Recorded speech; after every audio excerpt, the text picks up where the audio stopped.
حضرت علی رضی اللہ تعالیٰ عنہ کے اقوال: یہ زندگی دو دن کی، ایک دن تمہارے حق میں اور دوسرا دن تمہارے مخالف۔ جو دن تمہارے حق میں ہو اس دن غرور مت کرنا، اور جو دن تمہارے مخالف ہو اس دن صبر کرنا۔ جو شخص آپ کی قدر نہیں کرتا اس سے چپ چاپ دور ہو جانا ہی بہتر ہے۔ دوست کے ساتھ اس نمک کی طرح رہو جو کھانے میں دکھائی نہیں دیتا لیکن اگر نہ ہو تو اس کی کمی بہت محسوس ہوتی ہے۔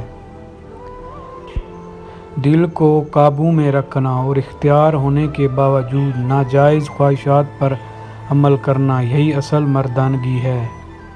اتنے خشک نہ بنو کہ توڑ دیے جاؤ اور اتنے نرم نہ بنو کہ نچوڑ دیے جاؤ۔ تمام تعریفیں اس ذات کے لیے ہیں کہ وہ جسے توڑے اور کوئی جوڑ نہیں سکتا، اور جسے وہ جوڑے اسے سارے مل کر نہیں توڑ سکتے۔